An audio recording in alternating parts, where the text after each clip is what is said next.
forget to just enjoy where you are. Like, you built everything around you. You built this for you. Like, at what point do you say, oh my gosh, like, look at what I've done?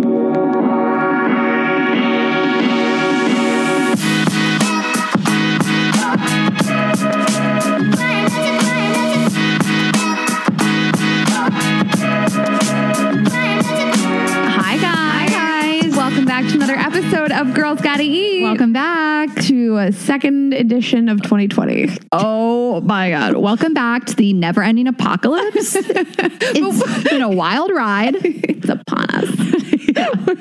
But we have good stuff to announce today that will brighten up. It's going to be a roller coaster. 2020 part 2.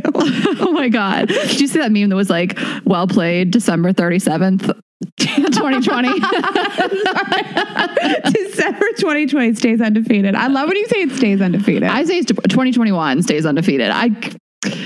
This year is something else. I will say that. We lost Kim and Kanye. I can't stop saying it. Oh my God. I literally don't care. That's like the least I care about. I know. Same. I was catching him on Bean Dad last night. On what? I don't know, girl. Bean Dad? Bean Dad was like the first villain of 2021. Why did I know about that? Just Google the it. Chicago bean? No. He ate beans. He just look it up. I don't have the energy. He looks so sad. Oh no.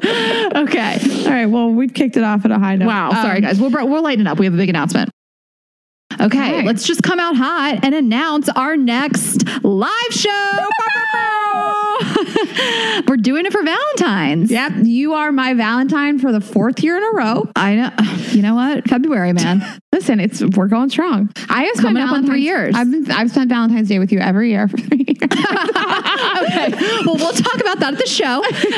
We'll recap all the special of times. Do you remember being all of our at a intimate bar moments in Vancouver? In Vancouver, yeah. Looking at all the other couples, judging them. No one was talking. We were having the most fun of any couple in there. 100%. No, everyone was mad. They had to be there. No one was talking. I know. And then last year we were on a plane in first class, just holding hands on our way to Cali. What? Yes. What? No, I was in the back of the plane. Never mind. Wait, hold on. Where are we going? We're going to do a show in San Diego and then LA and then oh my best God. vacation of your life, Australia. Wait, what am I talking about? Yes. Last Valentine's Day, I woke up, I went to brunch, I had sex, I got lightly choked, and then we missed our flight.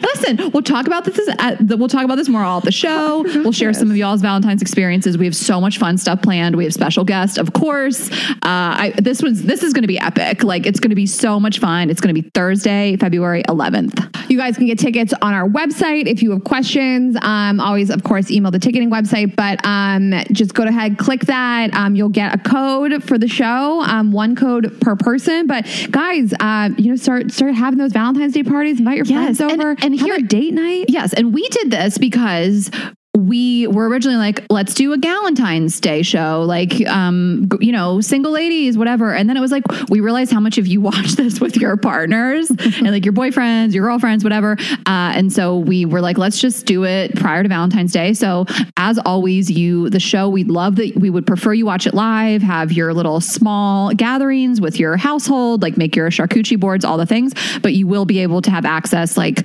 usually up to a week after. So at least through actual Valentine's Day, potentially longer. We never really know for sure. We'll announce more as in the coming weeks. But so February 11th is a Thursday. Watch it that Friday night. Watch it Saturday night. Watch it on Valentine's Day. Like whenever you guys want to watch it. No, you guys watch it. Eat a charcuterie board and watch it and fuck after. You do want to watch it live because you'll get spoilers and you'll see all the guests we have and stuff because we're not holding back and we don't care. We're going to share your Instagram stories in the moment. So sorry, but if you can't make it, you have to work, whatever it is. You live in a different country. It's 4 a.m. Like whatever. Wake up. You should wake up if you're a true fan, if you're not a fake fan, but like, you will have some access afterwards, but just get those tickets now as always and scoop them up and start tagging us in your Instagram stories. This show is going to be lit. We are so excited, guys. And just so you guys have some fashion for the show, we have new merch coming out. Yeah. We asked you guys what you wanted to see. So we have Vibes Only, Go Off, Hear Me Out. We're doing all of it. We might have some fun stuff. It is inauguration week. We might have some fun stuff for that. Yeah. But you guys can keep an eye out for that on our Instagram. Obviously, our website will announce when all of it is out. We have really cool, fun stuff. Just encouraged by what you guys want to see. Yeah. So this is just a tease. It's probably not out yet. Maybe. We don't know. Whatever. Get excited. Get excited. You know, listen, it's our company. We'll release what it. What else do you have to be excited about? Literally nothing. Oh my gosh. Okay. Let's just address this up top. You know, kind of what's happening in the world. We didn't discuss it last week. We had already recorded. We were actually recording when a lot of things were actually happening. So, I mean, last week we had actually recorded something that we were so excited about, the Senate race in Georgia. Still want to hype that. I mean, we're so excited about what happened in Georgia and with Jon Ossoff and Reverend Warnock. So that was incredible. You know, I feel so close to Georgia. I lived there. I lived in Atlanta for 10 years. Such a historical thing that happened down there. But, you know, the same day, the next day, a lot of other shit went down. And I think that we're all familiar. It's changing day by day. You know, as Rain and I sit here and record now, impeachment proceedings have started. So this could be totally different by the time Monday rolls around. And, you know, we always want to tell you guys how we feel about things. We think, you know, we want to encourage calls to action when we can, especially around the voting and things like that. You know, we were, that's what we were talking about a lot closer to the election. And I mean, when things like this happen, of course, we want to share things, how we feel and what we're passionate about, but there are so many other great resources to check as well. So it's like, I think a lot of like quote unquote influencers and personalities are getting hit with like, talk about this. Why haven't you talked about this? And it's like, everybody take a breath. You know, there's so many people that are sharing the facts and what's out there. My favorite follow recently is Jessica Yellin. Jessica, Yellin. Her hashtag is news, not noise. She's incredible. I co-sign everything she says. Just go follow her and see what she's posting about. So, I'll share my feelings in a moment, but I will toss it to you. I feel really honored that you guys want to get this information from us, that it's important to you that we talk about these things. Some people said, why didn't you address what happened last week? And it feels like a real honor. It has held me to a higher standard to try to get all the facts, check all types of different resources for this information. You know that every day, like I get up, I try to listen to The Daily by the New York Times, Up First by NPR. I think they have really good, non-biased information with experts. It's really important to me to learn that stuff. Like Ashley said, I'm not a political expert or commentator, but it is really such an honor that you guys want this information. Of course, we're disappointed and upset by the things that you guys are disappointed and upset by. Yeah. I mean, I'll just speak on it a little bit. I mean, what's happening right now is like so disgusting and like scary, honestly. Like there are domestic terrorists and white supremacists in this country, and they have been emboldened and encouraged by the president of the United States. And it's so sickening and it's so terrifying. And it's been going on for 4 fucking years. And this didn't happen overnight. You know, this was the guy that called Nazis good people a couple of years ago. You know, like he's been this complete racist, misogynist, narcissistic, pathological lying piece of shit this entire time. And people voted for that. And other lawmakers have supported him, whether they shared his views or they tossed their morals aside so they could kiss his ass. And, you know, this was a full-blown attack on our country from the inside. This is like how fascist governments start. This is how people overthrow the government. This is how people die. Like what happened in this country is horrifying. And I mean, it goes without saying, I want all these people thrown in jail. I'm like loving watching them on the no-fly list and they get arrested. And, you know, I want Trump impeached. I want these companies just to stop supporting the Republican Party like they have been. And I want to see action taken against the leaders that like encouraged this and kept up this false narrative about a stolen election and really embolden all these insurrectionists within our own country. Yes. And listen, it's not enough to me that all these people have finally come forward. They're stepping down. They've said something, that all of these social media companies have started to like take away his power. It's not enough. It wasn't enough 12 days before he was out of the White House. Yeah. I don't care if you resigned, even though you were already out. All these cabinet members resigned. They were out of a job in 12 days anyways. Right. Taking this stand is too little too late. What we can do is hold our lawmakers responsible. A lot of these people only stood up and did what they did because he was on his way out the door and they thought that that's what their constituents wanted. So they just supported him. Yeah. You've just seen people that have zero moral code. Like they'll just go with whatever. Mm-hmm. It's like just whatever benefits them in the moment or what they think will benefit them in the moment. And I mean, I think, you know, we luckily, hopefully, you know, are going to move forward. We have progressive people in every area of the government, in the White House, in the Senate, in the House majority. And so I hope that we're on the right track. I'm losing sleep. I'm worried about what's going to happen. I'm not trying to be all doomsday, but like, I'd rather be prepared and safe, and you guys stay safe, and we don't be in DC, you know, if you can. And it's our friends in DC, please stay safe. Our friends in any big city, any capital cities, like whatever, I just don't know. And I think that we should take it seriously. Yeah. And we wanted to hop on here and denounce the disgusting things that have happened. I want to denounce all the companies that decided to ride in on a white horse in the last 5 minutes of this presidency. Fuck you. And act like you have done something good for this country. Fuck you, Mark Zuckerberg, for taking him off of Facebook now, whatever. But I'll pop off for an hour about this. Yeah. But, it's not enough. It's not enough what any of these people have done. They've just denounced this in the last hour, and we need to hold our lawmakers accountable. Yeah. We just want you guys to stay safe, stay informed, talk to your family and friends, have these conversations, and just, and hopefully we'll have a better future. You and I, we always say, like, people can change. We want to celebrate change and progress, but like, you fucking knew. You knew it. You knew what he was doing. We all knew it. It was so blatant. You know what I mean? And you still waited, and you knew better is what I'm saying. You didn't, again, I can't stress enough, people can always change. Some of these people that stormed the Capitol building, I'm not welcoming to come sit with me right now. That's just not who I am. That might be who Sarah Silverman is. Yeah. But if they change down the road, great. But it's the people that knew all along. These aren't the people that have been brainwashed by Trump. These are the lawmakers and the companies and the Zuckerbergs and all these people that, like, you did know better, and you choose to go against what you knew was right. And in the very last hour, like you just said, like, decided to do the right thing. And I love this quote. I think it was on the screen when Don Lemon was talking. It was like, we shouldn't praise people that decided to do the right thing one day when they did the wrong thing every other day. Yeah. And also when they did I just think that this should help you think about in the future who you vote for more, because how many of these senators didn't denounce the president until there were people literally breaking into their offices and taking selfies at their desks, until this actually came to their literal front door. How much did they support their constituents, and how much did they keep you safe and do for you and stick up for you because you didn't have a voice and they were your voice? All these people stood up because they were inconvenienced. Right. Yeah. And I mean, I know you guys want me to talk about dusty ass Mitch McConnell. I don't know. I mean, I'm not like, go Mitch. He did something human, for once. He stood up for what was right once. He's not against the impeachment proceeding. So, okay, go off, Mitch. Like, whatever. He's still not the biggest piece of garbage on the planet, which is clearly Tomi Lahren. Oh, did you see she went after Mitch? She was like, Mitch, you're not going to get reelected. And they were like, bitch, he's 78 and he just got elected. He's about to retire. You are so dumb. And she used the wrong version of "your" too. I was like, drag her. I have to tell you, when something terrible happens in this country, I go to her Instagram first. I'm like, what is this human piece of steaming dog shit going to say to just justify this today? And she always finds a way. Well, and this isn't us. This is us. These people are domestic terrorists. These people, either they're the actual domestic terrorists that are breaking into the Capitol, or they are emboldening them. They're not even with you though. That's just somebody who sits behind a computer screen and is like, kill everybody. Yeah. But you go deal with it. I'll be with you, but not physically. Okay. Sex in the City. So I would like to denounce that this is even happening with Kim Cattrall. Okay, I'm glad that we have a platform to talk about the most important message of our time, which is that I don't even care about this without Kim Cattrall. Okay. Don't care. So if you have been living under a rock, or I don't know, preoccupied with what's going on in the country, which is totally acceptable, Sex and the City is doing a reboot.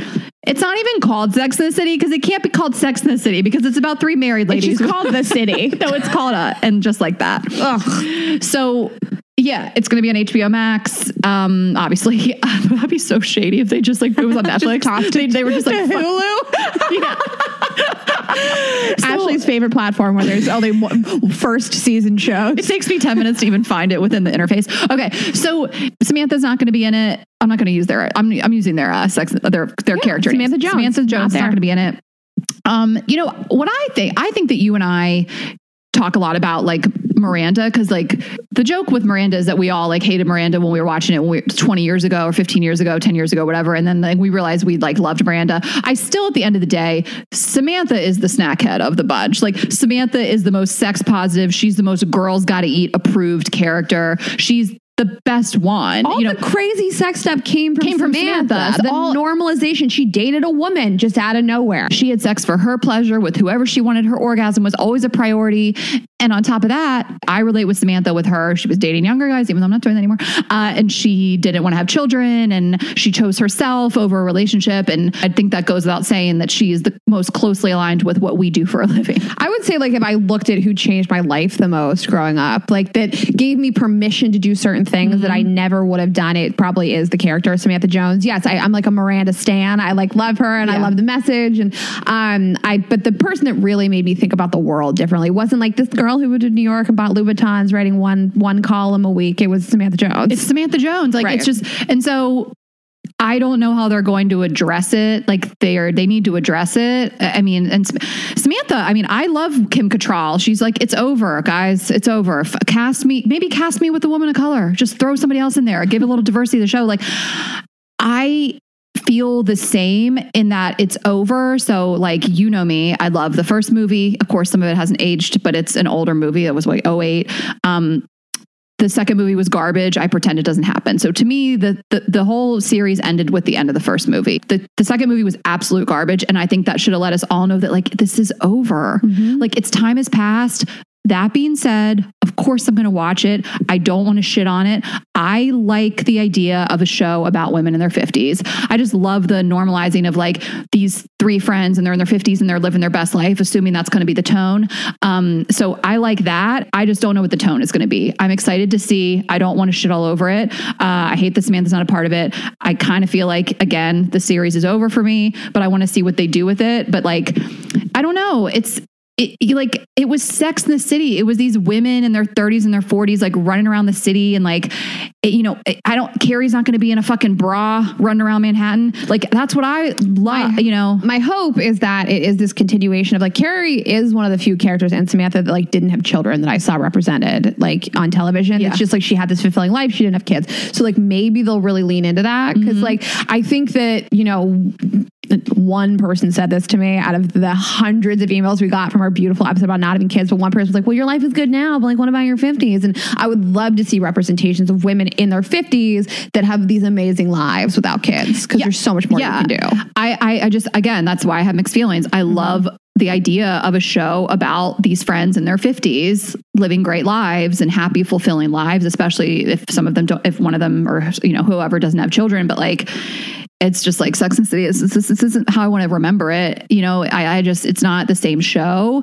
And also, like, is Big still in it? Like, for a minute, they were talking about killing him off. And I'm not trying to get morbid here. I would like Big to die and Carrie to date again. And that's what I want to see is Big dies. Carrie's this hot little widow. and she's out in the Manhattan dating men, and she's dating 30-year-olds, and she's dating 40-year-olds, and she's dating 60-year-olds, and she's dating divorcees and other widows. And like, that's the show I want. Big gone. And maybe she can find somebody who's not avoidant and a complete fuckboy. The worst message, listen, you guys go back and listen to our Fuck You, Carrie Bradshaw episode. It's one of my favorites, one of our earliest episodes. You can go back and find it.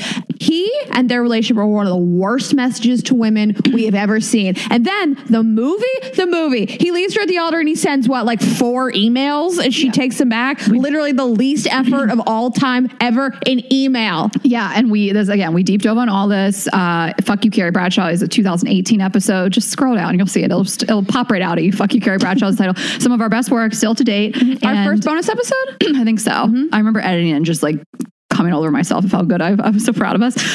But we deep dove on all this. And so, Carrie, she can have some redemption if she breaks up with Big or he dies and she finds somebody new. That's all I care about. Who wants to watch this relationship? I don't want to. I'm done with this relationship. Yeah. It's 2021. We're getting treated better. Yeah. I'm done with it. And I mean, it's like, I watch Sex and the City still to this day. It's always on. Reruns are always on, and you just relate to them more than ever. Like, I started watching the show when I was in my 20s, I guess, early 20s, like late teens, even it came out maybe.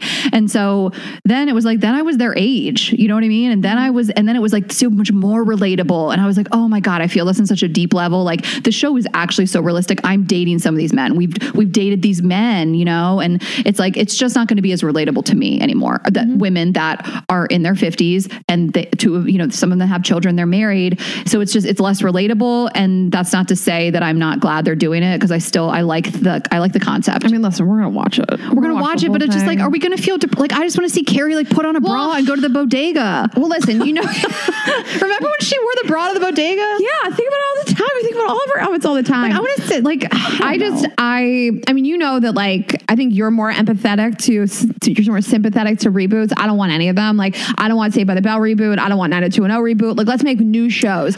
And I don't even mind. I kind of think it's cute when they like take the old characters and they're suddenly like the principal of school or some shit. But I don't know. Make a new show and call it something different. I'm just not like a huge reboot person. 100%. I'm with you. I think we talked about this before. Like give us like, you know, I think men have a lower standard of entertainment so they can watch Batman every fucking year with a different cast, like whatever. But like, I think women deserve more. And that's why the Charlie's Angels like was a fucking flop because it was like, nobody wanted it. You know, the third one, like the second one with Cameron Diaz and Lucy Liu, like and Drew Barrymore, like great. But like then the one they just made recently, like it flopped at the box office because no one asked for it. You didn't even know it existed. So I do think we like deserve new content. I think there's so many incredible shows. Like we talk about this, all these incredible shows are coming out. Like we have the capacity, we have the creatives, we have everything at our fingertips to make great new shows. Like look at fucking Bridgerton. But yeah, like no one wanted this. Why did you do this? And we would probably want it if Samantha was in it because I do want to see Samantha and what she's doing now. She's the only one I fucking care about. Honestly, you burned it to the ground for me after the first movie, and the second movie is an offense to my life. Raina, I forgot it even happened. Can I tell you that? I don't know if I've ever said this on the podcast. I watched the first movie, Sex and City, the movie 3 times in the theater. I went to the theater. No, like not in one day. I saw it once with my old boss. I had this like great boss when I worked in PR. She brought us like in the middle of the day. The day it came out. Then I saw it with my like friends, my friends' friends. I mean, my work friends. And then I saw it with the guy I was dating. I saw it 3 times in the theater. And then I've probably seen it, I don't know, 67 times since. Yeah, me too. It's amazing. The second one, I walked out that theater and I was like, I'm going to pretend that never happened. If I could erase my memory, like Men in Black style, I would pretend that never happened. I think I did do that. I think like, you black out memories from your childhood that were like traumatic. You know, I'm going to go to therapy one day and I'm going to be like, oh my God, I remember it. I remember that happened to me.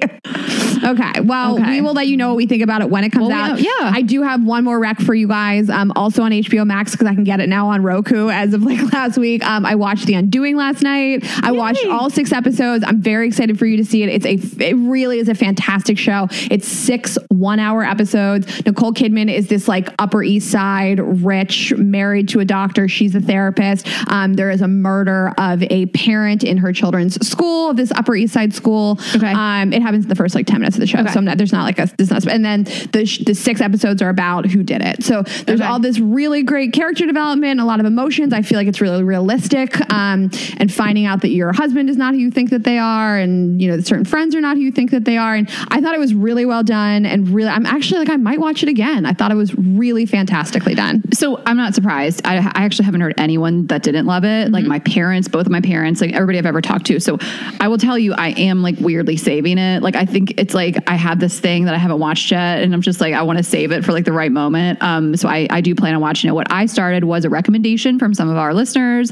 After I feel like they have a feel for what I like after all the recommendations, and they recommended The Wilds on Amazon. It's an Amazon show, and it's this group of high school girls that they're plane wrecks, and they're on this deserted island, and then I really don't want to get anything away. There's a crazy twist, and it's a little darker. It's not happy. It's not funny. It's not like light and funny. It's shot really dark too. Like I had to turn all the lights down in my apartment just like see what's going on. Uh-huh. But I'm like, I have 3 episodes in. Every episode's told from one of a different girl's point of view, and I'm like really into it. Yeah. So they sit them down. They're kind of being like, not interrogated. They're being questioned on like what the fuck happened, and you'll see why. But thank you guys that recommended that to me. I am enjoying it.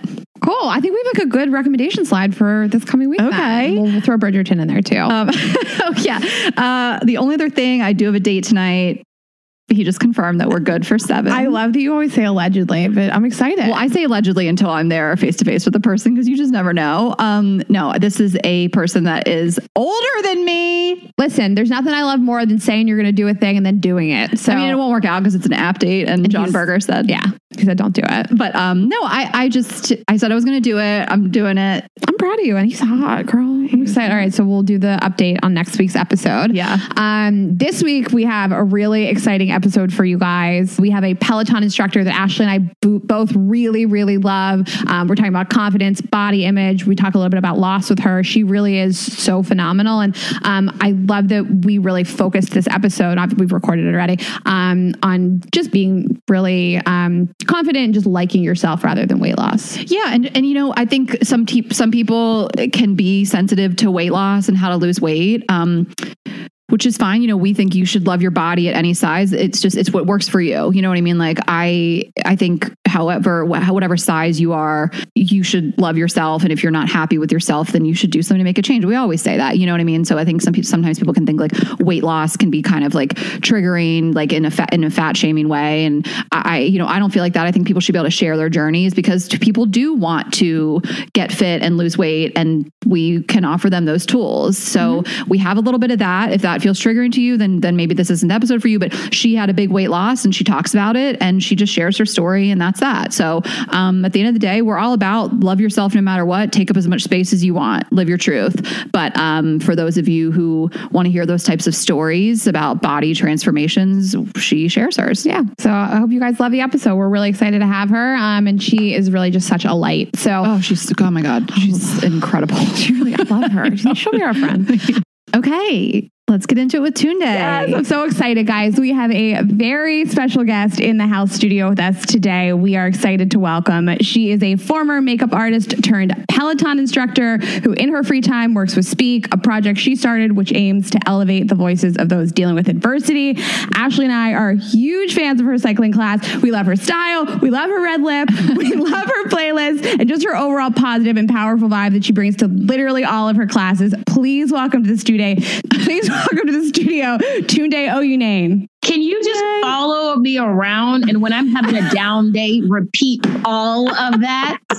Yes. Well, I mean, I'm smiling from cheek to cheek. That was beautiful. Thank you. Thank you for being here. Well, you really elevate us and for me in the morning, for Ashley in the afternoon with your class. Yeah.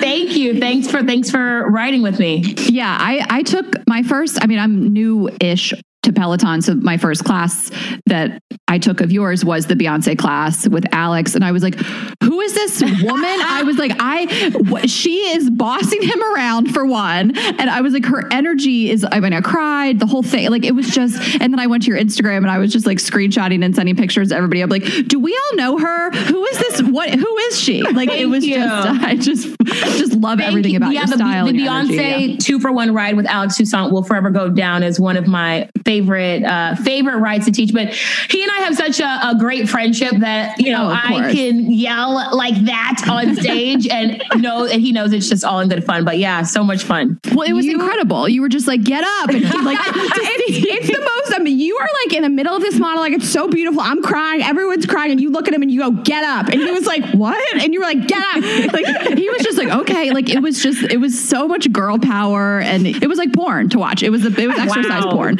I was like telling my friends, like, you can log in and just watch it if you want. If you don't have the bike, like you should just watch it. I took the class and then I listened to the class.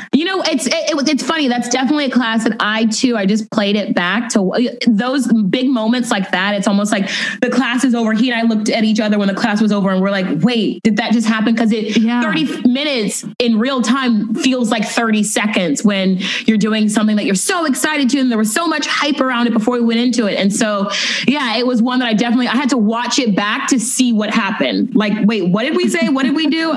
So yeah. You blacked out. We feel like that. We go on stage, we get off stage and we're like, was that good? Or like,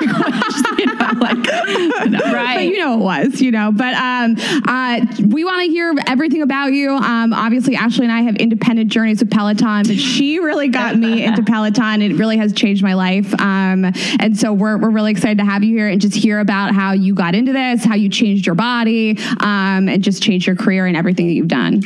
Girl, okay, that's like how long do we have on the timer? Okay, so let's start. Let's focus it. You're from Texas. You're from Houston. I'm from Houston, right? Texas originally. Were you born here or? I'm from Houston, Texas. Both my parents were born in Nigeria, hence the name. So I'm a first generation American, descendant of 2 Nigerians, originally from Houston, Texas, moved from Texas to LA, Los Angeles when I was like, I think 20 or 20. I think I had a fake ID, you guys, to be very transparent. And so sometimes I can't remember how old I really was when I got to LA or what my fake ID said. But I think I was 20 or 21 when I moved to LA. I was there for 11 or 12 years. Oh, okay. And then the older I get, the foggier all of this becomes. But I think I was there for about 11 or 12 years. And then I moved to the great state of New York in June of 2019. I had to think about that one. Okay. What brought you here? Peloton. Okay. Peloton. All right. So you moved for a job, and I know that you have I have to stop saying the word journey. We say it kind of in jest. Like I hate that. I hate journey is like blessed. Like it's all just those words are just so But it's sometimes the only appropriate word to use. But yeah, you changed careers to move here. That was your journey. It was a journey. Like there's no other word for it. I think that when people look at success, they think it's a straight line to the top.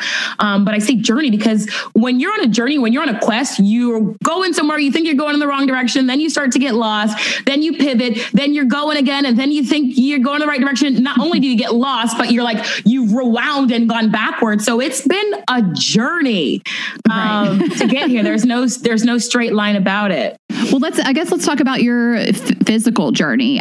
Yeah. I've told this story a few times, and I actually love telling the story because I think that, when I spent a good portion of my life being heavier and being overweight. And I think that when people see fitness people, they just think, oh, that person's just like fit. Like it comes naturally to them. They eat whatever they want, or they love eating really clean, or they love working out. Like they love doing all of that, And so I love coming from the other side of that story, if you will, and being able to relate and connect with people who are on their fitness journey. I'm still on my journey. I think it's something that never ends. Mm-hmm. You continue to work at it and to be stronger and to be better in that way. But yeah, I love voicing to people none of this comes naturally for me. There are days when the last thing that I want to do is work out. There's days that the last thing I want to do is eat anything green. And so, like I said, I'm originally from Houston, Texas. Spent a good chunk of my life struggling with my weight, good chunk of my life overweight. I've always been, I would say I'm a very outgoing person. I don't think I would say I was very shy, but I remember even then when I was heavier, I was like the most introverted, outgoing person. I don't know if that's a real thing, but inside of me, I knew that I wasn't quiet. Inside of me, I knew I wasn't shy. Mm-hmm. However, I had an exterior that I was trying to hide. I never laughed too loud because I felt like if I laughed too loud, people would notice I was there. And if they noticed that I was there, they would notice how big I was. I love dancing. I'm not saying I'm good at it, but I love doing it. No, you are. You danced your way through the cycling classes too. I love dancing. And I remember I'd be at home with my brothers and my cousins on a Sunday, and we'd be watching Sunday or Saturday, whatever day it came on, we'd be watching Soul Train, and in the house, we'd line up and we'd do the Soul Train dance, and we'd have so much fun. And then I would go to a party with my friends and people would get up to dance. And I was sitting there desperately wanting to get up and join the circle or the line of people dancing. But I didn't, because I felt like if I danced, they would notice I was there. And if they noticed I was there, they would notice how big I was. And so it was this person in me that has always been there. I haven't changed. I am just more free in expressing myself now because I feel more confident. I set out to lose weight. I wanted to lose 70 pounds. I did that, which is awesome. And I salute anybody, you know, whose goal is to lose weight within their journey. But for me, what I found, and I think what many people find within this, again, that word journey, is that I set out to lose something. I set out to lose 70 pounds. I did that, but that's just one thing that I lost weight. What I gained was so much more. What I gained was so much more fruitful. It was so much more abundant. I gained confidence. I gained a sense of purpose. I gained relationships and friendships. I gained trust in myself. I gained belief in myself. Losing weight is really, really, really hard. And honestly, I did it at a age. I did it at a young age where it's hard to stick to anything when you're young. And to me, it showed me like, girl, sis, like there are times when I'm going through hard things, truly. And I say to myself, I'm like, oh my God, if I did that, I can do this. Like you can do this. You've done tougher. And, you know, I found confidence, or I gained confidence. I gained a sense of strength, like doing push-ups, like throwing heavy weights on your shoulders and squatting and deadlift. Like that makes you feel good. I've said this before, but I'll say it again. Like when I put weights in my hand, to me, weights, that's a confidence booster. If I'm on a Peloton treadmill or a Peloton bike, like I jump on that piece of hardware and that it boosts my confidence. And so I came to a place where I decided I have to let this number thing go, because that number, that scale, that little thing, that demon thing, I'll call it, it likes to rule you. You feel really great about yourself. You feel really great about your progress, and you step on the scale and the scale says that you're losing weight and you're like, yeah, I feel so good. And then a week goes by and, you know, you've been crushing it for 7 days, eating all the things that the people tell you to eat. People say to eat this and that, and you're trying all the things and you're doing it. And then you're working out extra more than what people said you should do. And you feel great.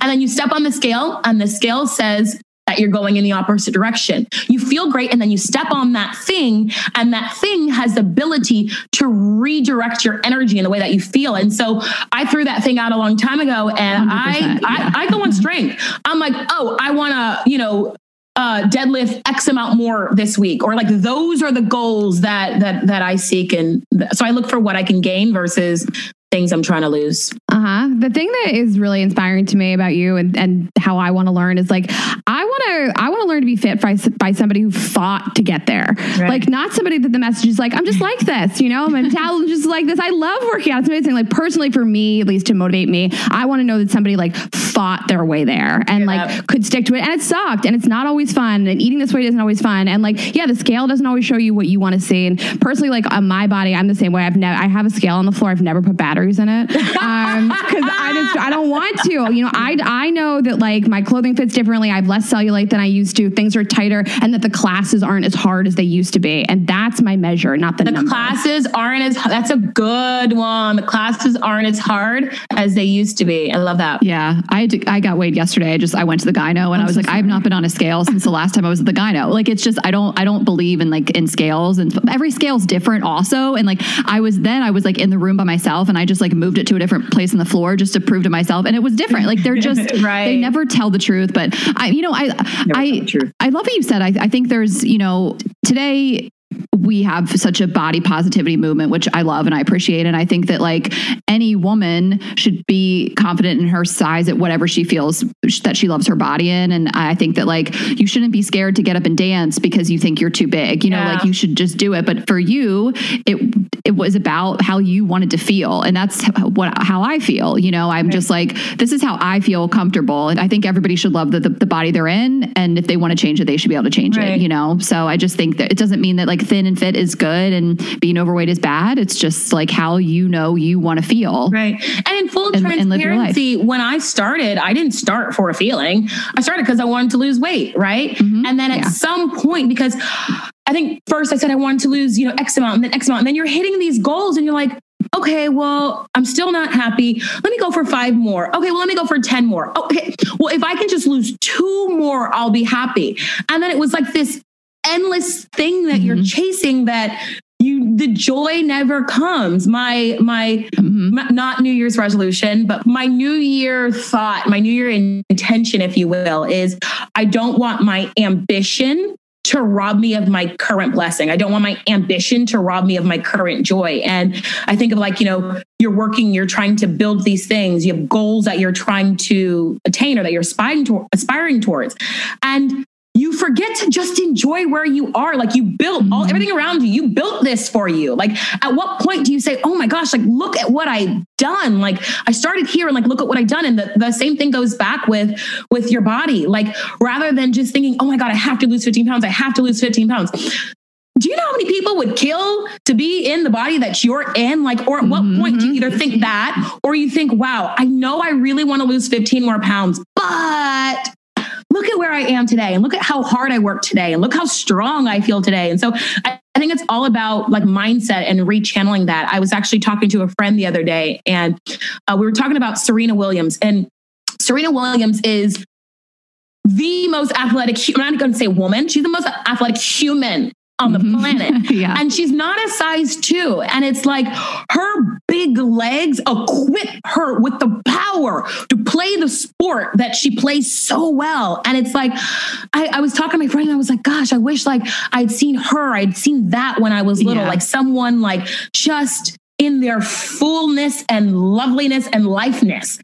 And I said, I wish that I saw that. So I saw that image as like something that I wanted to attain to. And, I was just talking to her, we were talking about something and I was like, I'm never going to be a size 0 and all this stuff. And she said, Tunde, your position and what you do at Peloton, you have the ability to be that for someone else. Like I have what I call a real body. Like I'm muscular, sure.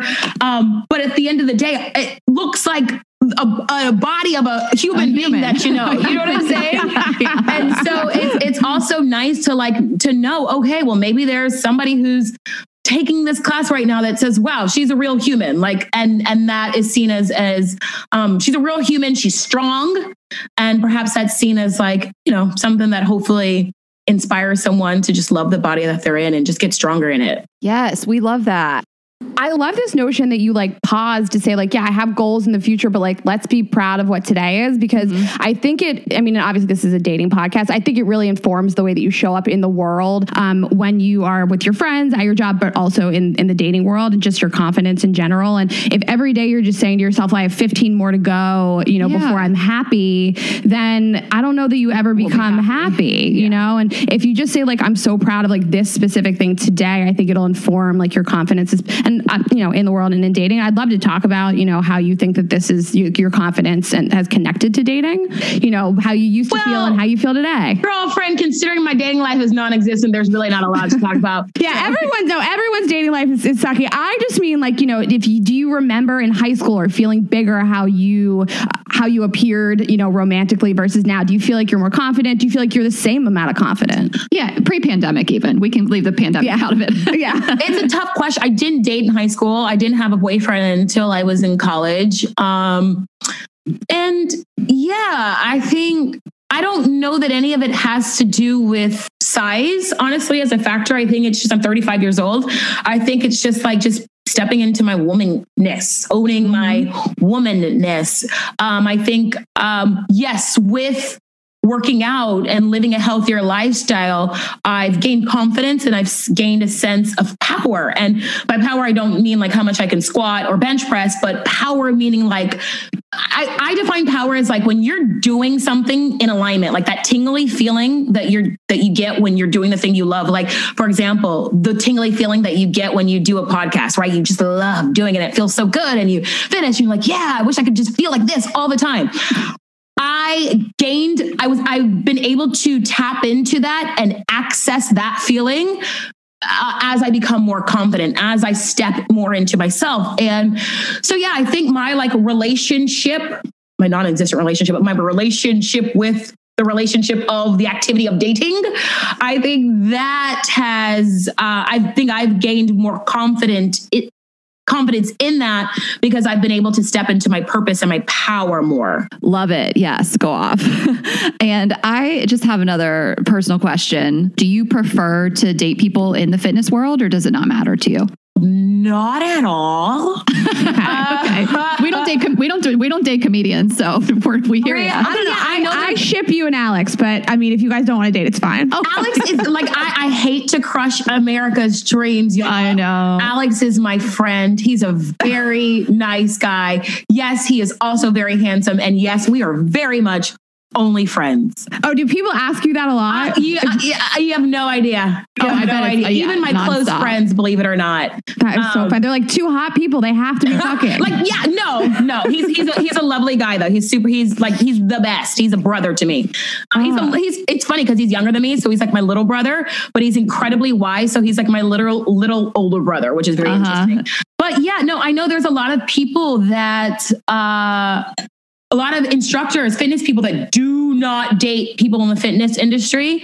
I'm neither here nor there. It is not it's not a required, it's not a prerequisite, nor is it a deterrent. Do you need to work out? I mean, I think in general, I think that, in relationships, when you have common interests, I think that can always be just a great fundamental thing. For me, I think it is important that someone understand the value of leading an active and healthy lifestyle. So that for me, it's really attractive. Yeah. 100%. It's funny because Raina used to say she never used to work out and she was like, I couldn't date somebody that worked out every day. And now she works out every day. It's like, I just wonder, have you changed? Look at how many guys you've turned away, call them all back. Hey, let's start this process over. Yeah. Start that interview process over. I mean, I've always wanted to date a person that likes to be active. I've never wanted to date a person that their idea of a fun Saturday is lay in bed till 2. We act like a piece of shit. We order a bunch of food. I mean, some Saturdays. But you also don't want they're doing a Tough Mudder. Somebody asked me to do a Tough Mudder last year, and I was like, for this reason, I'm out. So I think that to your point, it's important to date somebody that has a similar lifestyle. Of course, I want my partner to take care of themselves. I would never date a person that complained about anything in their life consistently, didn't change it. So if somebody doesn't like their body, I'd be like, you need to get on this bike. Before I think I wouldn't have dated somebody that had to get up every morning and run. At least I understand it a little bit more. I stayed with my brother and him and his wife all worked out this on a Saturday morning together. And I was like, this is a fun activity to do together. I don't know that I used to always think that. Well, I love that you just said that. And I think for me, part of that is I work out and I work out a lot and I love to work out. And I know I said earlier, I don't love to work out every day and all the time. Don't get me wrong. There's times I don't want to work out, but in general, I love the way that working out makes me feel. It yields high rewards. So I do it. Right. I need a partner that's going to get that. So if somebody's 100%. I don't get it. If I'm like, oh my God, I really just need to go for a run and then I'll feel so much better.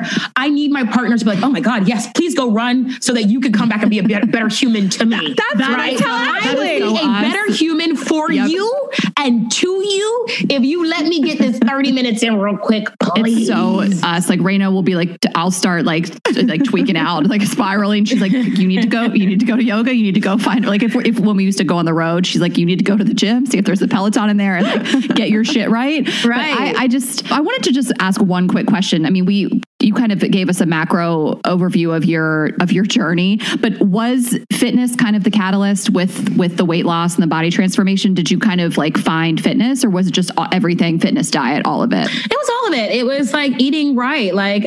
I had all brothers growing up, 3 boys, and I was the only girl, and they played football. I just ate what my brothers ate. We would go to McDonald's and you get the number, or Burger King, you get the number 5, the Whopper, the fries, a drink. We didn't even do that. We would just go and get 2 or 3 Whoppers each.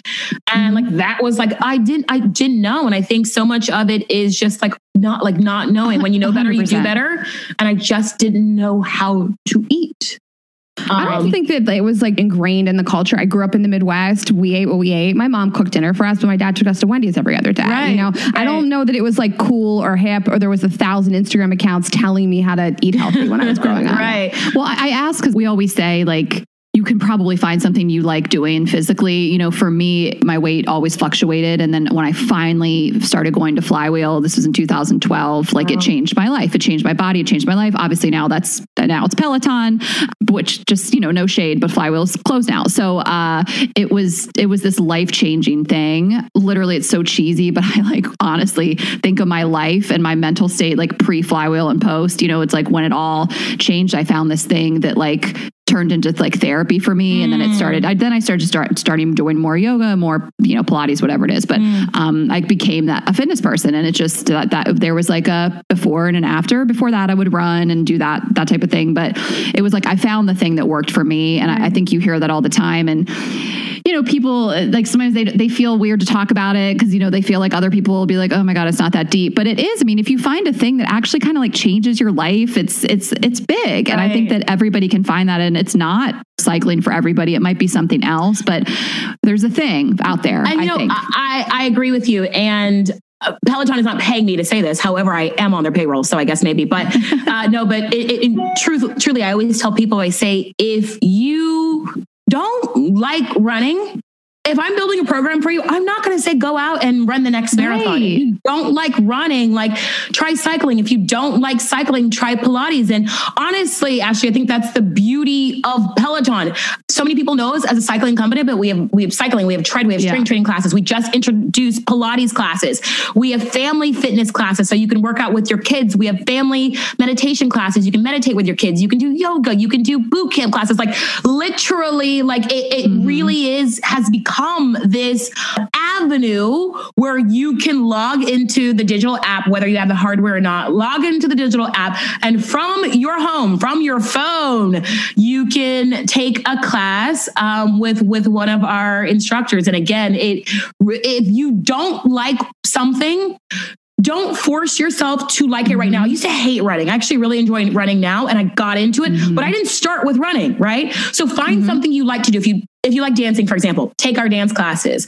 And then as you are feeling more confident and feeling like a stronger dancer, getting your heart rate up with these dancing classes, then maybe you peek in and you say, let's see what's going on in this Pilates class. And then from Pilates, maybe that leads you to the bike. So find something that you like to do, because you will show up to your workout for the joy of that thing that you like to do. If you dread doing that thing, you're not going to show up. Find something you like to do, so you show up for the thing that you actually like to do.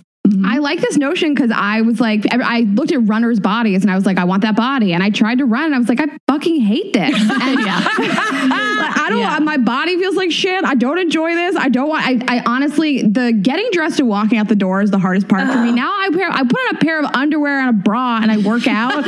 And I actually found these guys on Instagram. It's the Williams brothers. And I started trying to learn their dances. And that this summer is how I started to get into working out a little bit, because everybody listens to the show has heard me say this, but I started to hate my body. It was all consuming. It's all I thought about and talked about. And I was like, let me do something. And then I found Peloton, which has, like you said, so many different things. So I started with dancing, and then I did a little bit of strength training, and I was doing squats. And then I built into liking the bike. When I first got the bike, you didn't like it. It was the most expensive coat rack I have ever bought in my entire life. It just sat there. And I was like, I don't like the way this feels. And then I bought a gel seat cover and bike shorts. And I've made it a fun thing. But I love this advice, because I did want to ask you, how do we get people, if they want to get into working out? Not everybody has to like working out, sitting on your ass, if that's what you like to do. But, I like this advice for how do I get into it? It's I don't pick a thing you like, dance. Right. Can I also give you another ridiculous thing that helps, at least for me?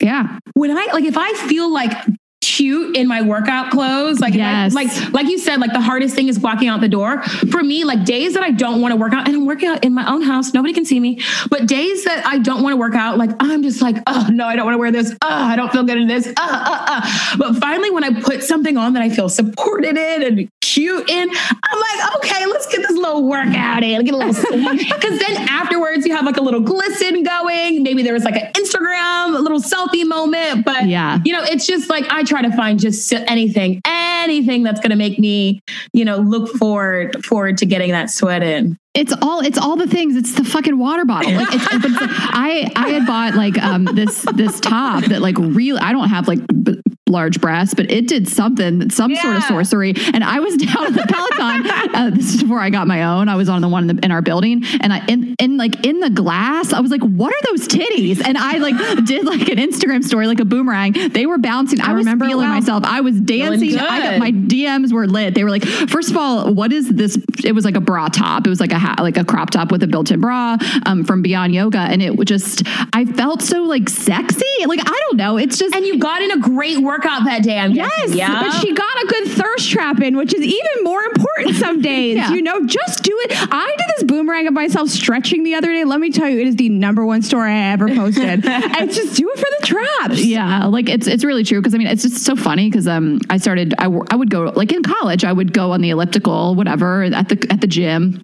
And we would just wear like Sophie shorts and a sorority t-shirt. Like, I'm like, what did we just would show up in like color. Non-breathable cotton. Like well, shorts the older you get, sometimes too, the more money you make. And so it's like, you know, you invest a little bit more in a little cute outfit here and there. And so that's part of it too. I used to roll up with whatever I slept in. I was like, okay, this is what we're wearing. It's so funny. I'm like, was I just chafing in those Sophie shorts? Those Sophie shorts are not movable. There's this guy that was on our show and he likes to work out. And Ashley and I sent each other his photos of him working out. We're like, how does he do it in that outfit? Oh yeah, he works out like skin tight leggings, but like joggers, like they look like they don't breathe. But you always say your mind is your strongest muscle, which we love. And do you want to just kind of elaborate that and how that relates to your life and how you share it with other people? Ultimately, if it's in a workout, your body has already shown up and said, I can do this. We know that for a fact because you woke up today, right? You woke up and you moved yourself out of the bed. And so much of it is all of the internal chatter of what's going on in here. We were just speaking about how running to me is one of those things that the first 10 minutes of I ran yesterday. Like the first 10 minutes of every run, I'm trying to talk myself out of it. I'm like, oh no, these shorts. It's that Sophie short. Like, oh, these shorts are riding up. Oh God, you know what? This left shoelace is too tight.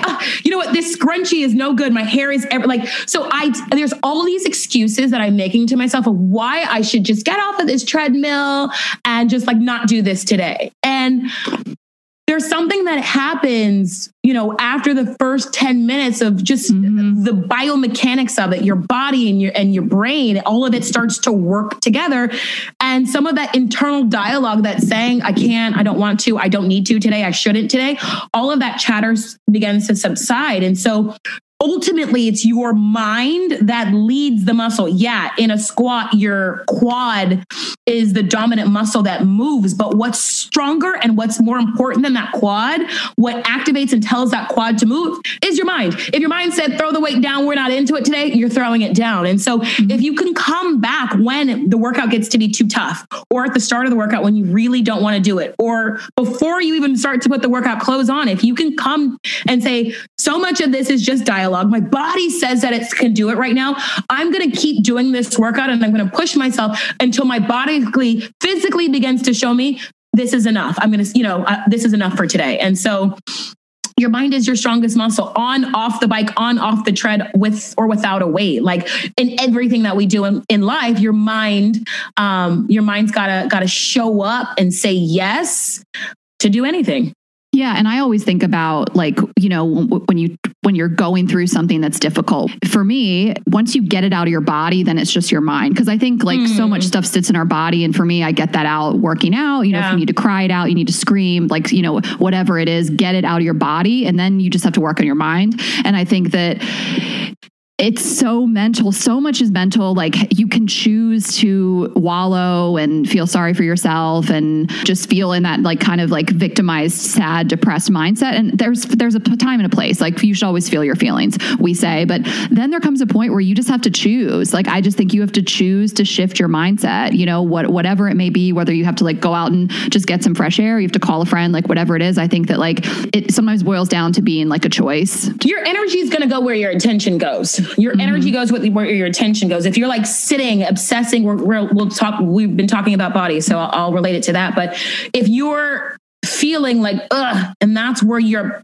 focusing your energy and that's what you're obsessing over, then that's all you're going to think about. And then that thought starts to rule you and it's all you see. That's all you see. That's all you focus on. If you're working out, if you're trying to work the booty, you want to squeeze the booty, right? You got your your attention has to go there so that the energy in your body is going to go there. I think life is the same exact way. Whatever you focus on becomes all that you see. And you start to live by that thing that you see. It's and then you have this really good friend that says you're in your head about something, whether it's a relationship, you're overthinking, what he said or whatever. And to us, it feels so massive and so big. And so once you can rename re-navigate your intention, you can re-navigate your energy on it. Mm-hmm. Yeah, and reframing. We had a friend over the other day. We had some friends over, and then we had one friend that just kind of said something that was kind of negative towards herself, and our other friend jumped in. She was like, no, we need to reframe that. Like, It was so funny. I mean, she's getting her graduate degree in psychology. But it was funny that she was like, no, but wouldn't even let her finish the story. She was like, I don't like the way you talked about yourself, and we're going to reframe that. And we say the most vicious, like, think about the person you like least, right? The person you like least that you actually know. I'm there. Okay. Right? And that you actually know, though. It has to be somebody that you know. Think about the person that you like least that you actually know. You would, like, the things that you say to yourself, you wouldn't even say to them. You wouldn't even say to them. You might think it. And if you got in a heated fight or heated debate, part of those thoughts might slip out, but you wouldn't just calmly sitting there while you're brushing your teeth say horrible things to that person, right? But when you're calmly brushing your teeth, you said some bad things sometimes, right? To yourself, yeah. Under my eyes, my skin, my hair, like whatever it is, right? And so I think that if we can reframe, like you're saying, and just like be better people to ourselves. And I like this notion also that, like, listen, I'm not diminishing that what depression really does to you and how like the chemicals that flood your brain just really pour right in there when you're upset. But, it can be a choice to feel a little better. It can at least be a choice to get up and walk out of the house, to listen to different music, which I really helps me if I put on something upbeat, to call a person that's going to make me feel a little better, to stop, whether it's a breakup, checking that person's Instagram account. Like, there are some things we really can control. We can make a choice to stop doing certain things and feel better. And I love that. And I have to remind myself to do that too sometimes, like, don't like wallow in this. 100, I mean, while we're here, not to like bring the mood down so much, but I mean, you've dealt with a lot of loss and you're open about it. I always think about you saying that the Beyoncé song, is it I Was Here? I was here, you played, like, helped you deal with the death of your father, I believe. Right. So obviously music sounds like it's a coping mechanism, but do you want to touch a little bit on how you deal with loss and grief?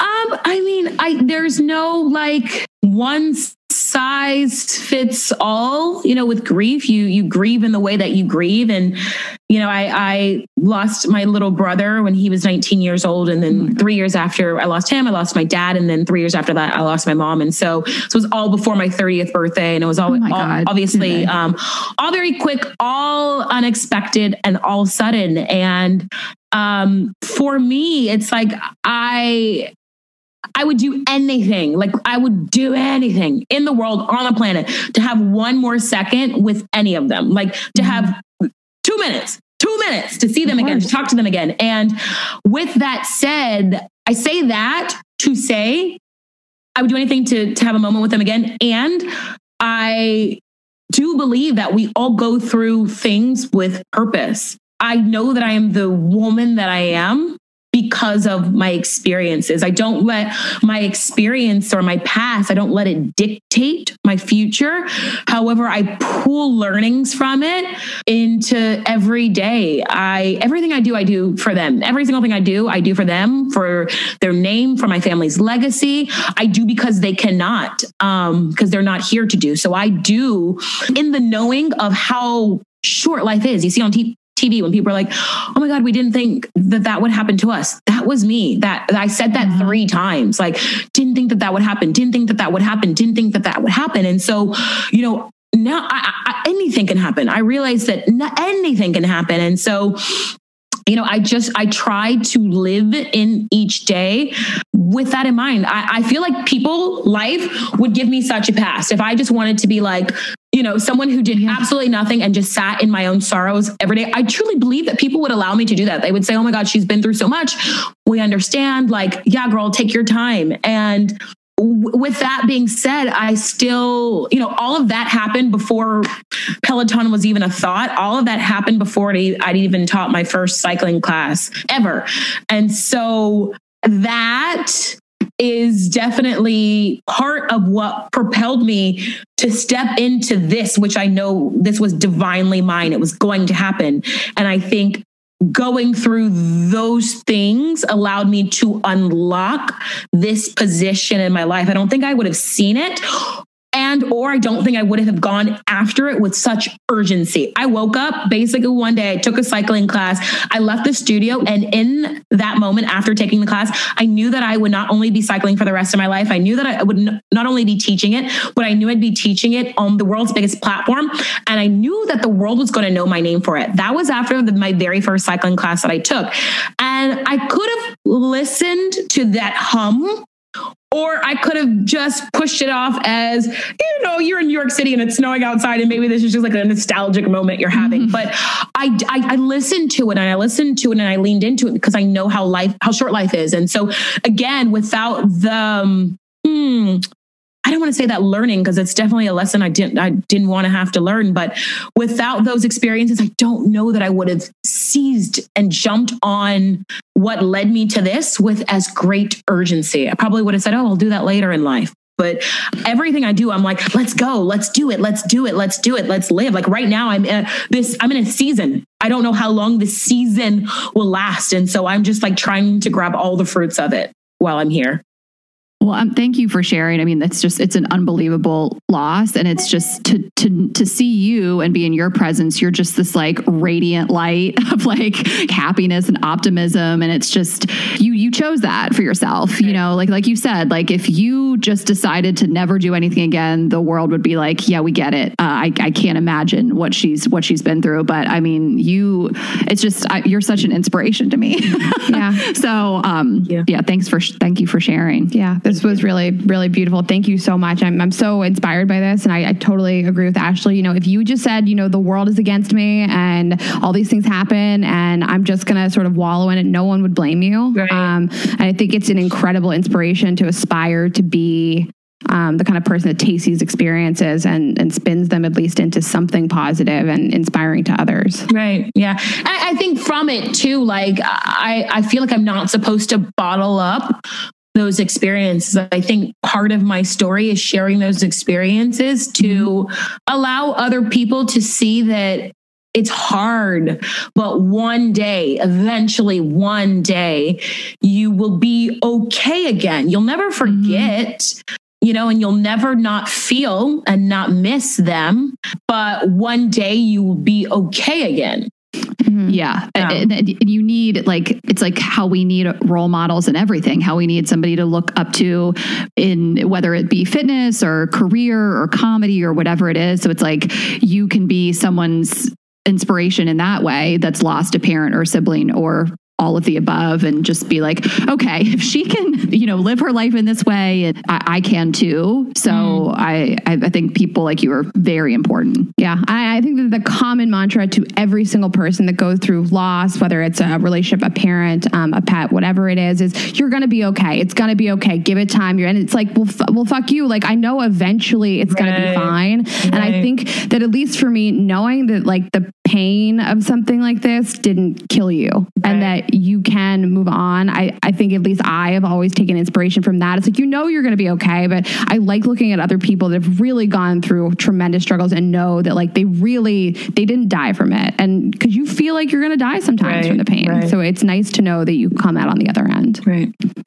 All right. Well, we've talked about a lot of the stuff we wanted to cover with you. I'd love to just talk about some lighter topics. I mean, you are so into music, like your playlists are fire all the time. Like, what do you really gravitate towards? Like, we know you love Beyonce. I mean, that's my personal go-to. I mean, if you don't love Beyonce, it's like, your speech about Beyonce on that ride was just like, I just hope Beyonce heard it, right? Like she's heard it, right? When people I don't understand that. I'm like, okay, so what? You don't like the fact that she sings really amazingly. You don't like that she's beautiful, like talented, generous. They criticize her, and I'm like, let me see your playlist, you absolute freak. No, but she's an H-Town girl. She's from Houston, Texas. Of course. Wait, can I ask you a question about the Beyonce ride that you did? Also, if anybody wants to get into Peloton fitness, working out, I recommend that. Raina, ride. Do not. You can't start with that ride. Why? Because you'll peak. That is true. It is my favorite. Someone asked me, they just got their Peloton and they were like, what should I start with? I'm like, not the Beyonce ride. You like take a beginner ride so you're not confused, because I want you to truly be able to enjoy it. And if it's your first ride, you're like, wait, how do I do this? What are they doing? So like, give it like a month. Okay, listen, I take it back. Listen, if you want to get into Peloton, just watch that ride. Put it on your TV. Put it on TV, it's true. But my question to you is, okay, when you were doing your speech about Beyonce and talking about her, did you write that out, or was that just coming straight from the gut, off the cuff? I was like, holy shit. No, it's so funny because some of my teammates, Jess Sims, Allie Love, Emma Lovewell, we have like a group text thing. Yeah. Oh, I want to be on that. My butt is courtesy of Jess Sims. Sorry. And I'll have to tell her that. After the ride, they were like, great job. How do you feel? How did it go? I was like, guys, I don't remember anything that I said. I don't remember that. Did it happen? Like, wait, it's over. And they were like, girl, you were 100% like lost in a zone. Like when I watched it back, it's real. There are moments where I'm dancing and Alex is, I forgot I was teaching a class. I was doing I made a video of it. And Alex is talking and he's like, we're just going to go ahead and wait for Tunde to, wrap up whatever dance moves you like. So all that to say, like, I was 100% fully in the moment. I knew that song I was here. I wanted to use that moment as my love letter to Beyonce and to share the story of the healing that when my father passed away, that song, it healed me. When I say I listened to that song on repeat, I need you to know I played that song on repeat in the house, out of the house, in the car, out of the car. That was all I was listening to, the song. And so that song, it healed me, and I have her to thank for that. And so aside from just knowing that I wanted to say something there, it just, ladies, I still don't remember what happened. And then it was like the way they shot it. I was like, this is a cinematic experience. Like they had like angles. I was just like, what is happening? Our production team right now is spinning in circles for that shout out. So shout out to K2. They're very excited that you just did that. My sister-in-law came in the room and saw me working out and she goes, are you crying? I was like, yes. Thank you. Musically, you asked me what I'm into. Yeah. I mean, I am, the saying, don't judge a book by its cover. Like, I am the epitome of that. Okay, I can't wait to hear this. Thought is Hit me with Tim McGraw. Girl, I'm from Houston, Texas. I mess around with little Tim McGraw. I love Faith. A little Faith. My favorite, or not favorite. Well, one of my favorites, but my first concert ever was Shania Twain. Oh my God. Let's go, girls. Boots spin, have your boots spin on her. Who's hot? So Dixie Chick. So yeah, but that saying is so true to me. Like, I think people look at me and they're like, oh, she probably likes boom. And I do like whatever you probably think I like. And I like so much more. Like, I love music. Being first generation American, descendant of Nigerians, like the drum, the African beat, the drum is inside of my body. And so whether it is hip hop or pop or R&B or EDM, or I love deep house or country, like if there's a drum bass line, a beat, like I am so about it. And I try to express that in classes. I try to have like everybody have a moment. And no, I don't play, I wouldn't say I played country in classes, although I have, but when they would play country at Flywheel, I would like walk out. I was like, I didn't sign up for this. Well, I think while I'm working out, my musical preferences are a little bit different than if I'm just like at home. Okay. Like if I'm like at a bar in Texas drinking a beer, throw some country on, you know what I'm saying? Yes. But in a class, I like something that's a little bit more, for me personally, a little bit more, hard hitting. And it's just so worth it. It's so worth it to have people feel better about their day, or to brighten people's day through a cycling or a boot camp class. And so it's just really rewarding. It's worth every moment of the stress that I go through to find the perfect song. Well, you heard it from us. You brighten both of our days. Thank you. And the music. And then let's just maybe wrap up with a little like makeup stuff. Like we didn't really talk about your makeup. You're a makeup artist, right?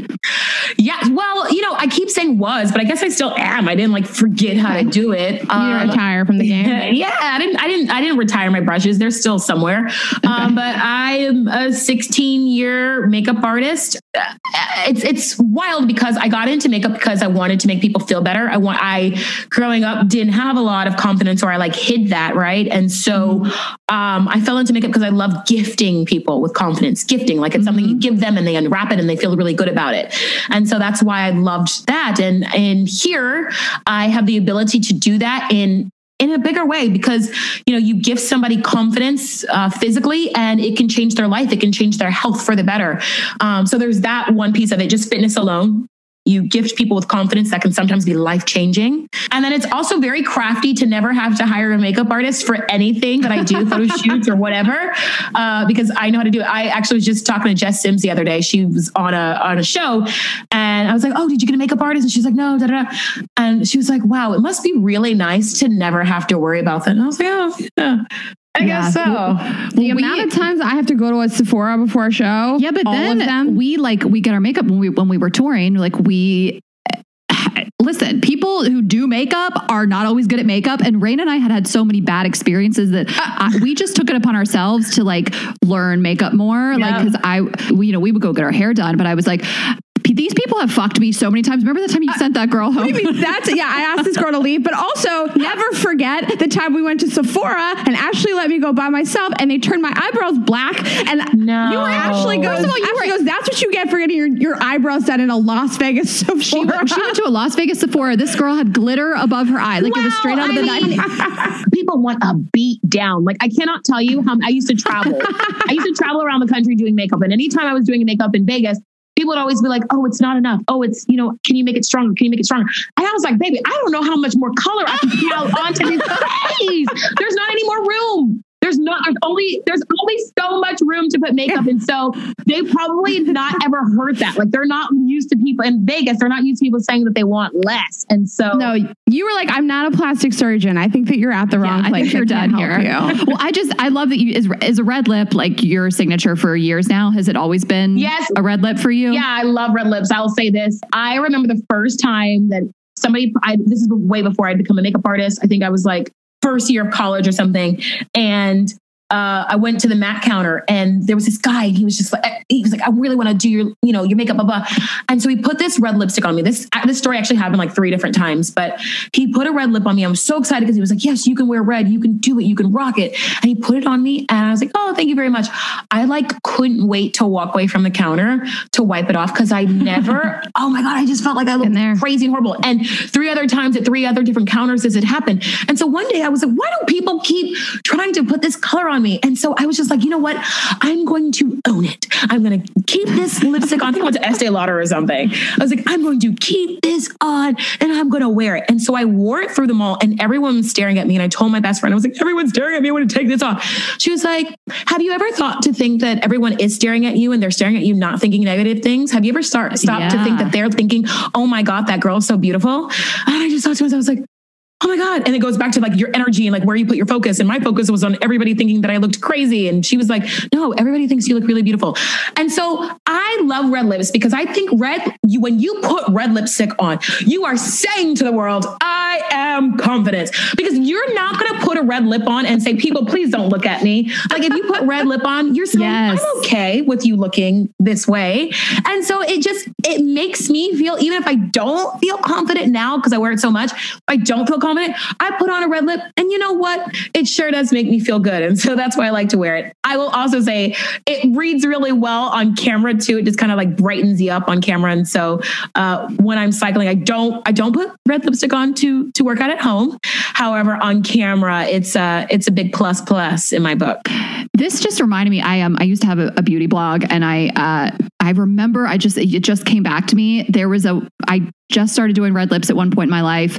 And I think I had a MAC shade and I wore it out. I started wearing it out when I went out and I was single. I mean, I'm still single, but like I was always, on a guy hunt and I got so much attention. And there was a point where I was like, okay, I gotta now I'm just like slutting it up. Like I was like going home with dudes. They were coming up to me like with the red lip because it is actual proof that you are confident and you like are good with having attention and you're like comfortable in your own skin. I don't know what it is. Like you don't see it all the time. And I just still remember I should dig that up of like writing this blog of like, hey ladies, like it's a thing. Like, I don't think men know why. They don't know why, like a straight man isn't like, oh, a red lip, like, let me go talk to her. But whatever it was that they were picking up what I was putting down, and maybe it was my own inner confidence, but there is something about a red lip for sure. When I used to work at the beauty counter, I used to call it the go get 'em lip, because you put that lip on and then sis, you go get 'em.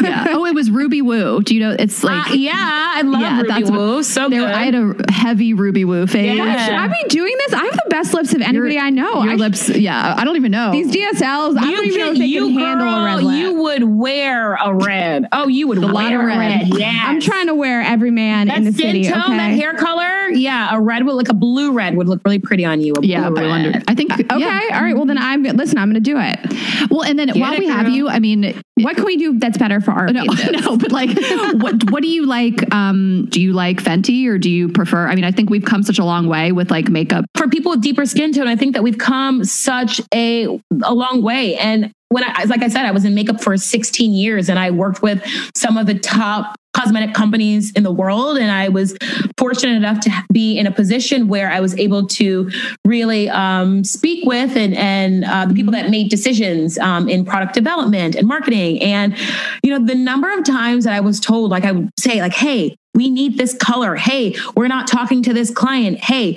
we could do better. And the feedback was always, well, those colors don't sell. And I was like, well, yeah, they don't sell because you don't make them. They don't sell because you don't market them. They don't sell because people don't know that you have it, the people that want it. And so I remember, I'm not going to name a name here, but there was a company that I worked for that didn't carry my color. And I'm over here working for the company and that doesn't even have my foundation. And so that was one of my first cosmetic jobs. And after I left that company, I said, you know what? I'm never going to do that again. That's like, I'm never going to support a brand that doesn't support me. And, so that was always something really important to me when I worked with different companies. And I will say the gift of Fenty and the gift of Rihanna and what she did is that so many people in the prestige market. So prestige is like your brands that you might find in a department store. So many of them didn't speak to women of color, specifically women with deep skin. And so she required that a lot of people level up to play the game. I'm an ambassador for Revlon's Color Stay Foundation. And what I love about Revlon has literally been doing this since the 80s. I think it was like, or the 90s. I remember like 1990. I don't know, but I remember I was a little girl and I was with my mom and they used 3 women of color to market a campaign. And it was the first time I'd ever seen Black women used in a beauty campaign. And I remember I looked at my mom and I said, does that mean I could be beautiful too? Because that was like, if you had a cosmetic contract, that was a sign of being beautiful. And I hadn't seen Black women do represented. That. So to me, it showed white is beautiful and only white is beautiful. All are beautiful, obviously, but that showed that only white was beautiful. And I remember when I saw these 3 women of color on the ad, I thought, oh my God, wait, so this is pretty. Okay, I'm pretty too. So just in short, to answer your question, I think that now 2021 or whatever we're in right now, all the days are one, but it's a game changer. I hadn't been in Sephora in, I think probably all of 2020. And I just happened to walk into a Sephora the other day and I couldn't, because it's been now 1.5 years, 2 years since I've been out of the cosmetic game. And they're brands that are cult staple. I'm not going to name, but staple, huge brands that are massive brands that have never had foundation for women of color. And now they do. And I just think, wow. So the whole time it was possible, but it's like I can keep in the mindset of, oh my God, but you didn't have it. And so now I just say, okay, so now you do, thank you. And let's continue to move in this direction. Yeah. And it's you can look at it so like simple, like, yeah, thanks Rihanna but it's like, it's so much deeper than that. It's that she made everyone level up. I mean, yeah, there's other brands. It's not just all and Fenty, it wasn't only Rihanna in fairness. Right. There were other brands, obviously, and Revlon that I just spoke to was one of them that right, of course. Definitely catered to deeper skin tones. But I think that her hitting the market and like the way that she marketed, like, hey, I'm talking to Black girls and girls that have deep skin and everybody else. Like she was saying, I'm talking to you and you. It was different because before it was, I'm talking to women of lighter complexion and yeah, brown girls, we got a little something for you too. But she flipped the script and said, brown girls, I'm talking to you, and everybody else, I got you too. And so just that narrative in the marketing is really, it wasn't the product. Some people had it, but the way that she marketed it, I think really required people to level up their game. And then it trickled, like you said, like if you really think big picture, it trickles down to girls, like young girls. Like it's not just makeup, it's representation across the board. So it's just like, yeah, I'd love that like the needle is moving because just of your story of being a little girl and like not knowing like this is like whatever I am, whatever skin color, what body type, whatever, like isn't represented. Like, how are you supposed to know? So anyway, but that's a whole other conversation, but I love what she's done and with the lingerie and just she found these ways to like make a difference in the world, like consumer products. And, you know, this is a Rihanna and Beyonce stan podcast. I was just about to say, this has become a Rihanna and Beyonce, two of my most idolized humans. So this is very exciting for me. We're excited to have you. Yeah. Before we let you go, we would love to hear about your organization, and then we'll tell everybody where they can find you. But yeah, we would love to hear about S.P.E.A.K. Yeah. So I created S.P.E.A.K. It was actually just after the murder of George Floyd. I wanted to create a space where people could come and share their stories safely, and equally as safe, I wanted to create a space where people could come and just listen. And it just started as like an idea, this thing. I just felt like I wanted to be able to use my platform for good. And I wanted to create, again, a safe space for people to come and tell their stories. I think that what divides us as a human race is the inability to see our likenesses. We focus a lot on the ways that how we are different. And I think our differences are what makes us unique. But we don't spend as much time focusing on what our commonalities are, or rather even understanding our differences so that we can have more understanding, more empathy with one another. Mm-hmm. And so I actually, like, one of my first guests was actually Venus Williams. Don't even ask how that happened. I have no idea how that happened. And, you know, she came on and she was just so incredible in her story and talked about when she got to Wimbledon, her and Serena, their first time, and they're so excited and they look around and then they're the only two Black girls, and the experience they had and the hate that they had received. I think that people look at celebrities and you think, oh, well, you know, they made it. If they made it, like, you're making excuses. Why can't you make it? And when you peel back the layers and you hear the stories and what they went through to get to where they are, then I think that there's more understanding. 6-time gold medalist Allyson Felix was on. Common was one of the guests as well, and to hear his story and how he's dealt with adversity and been so triumphant in his life and his career, so inspiring. Recently, I had on Cynthia Erivo, and again, she talked about, you know, she is a classically trained singer, and for her to just looking for roles, like, I have this vessel, I have this skill, but there's only so many roles that people are telling where the lead is a Black female. And so, you know, I've been really fortunate to have these people to come speak and share their story. S.P.E.A.K is actually an acronym. So S.P.E.A.K. I think in order to speak, you must be willing to surrender.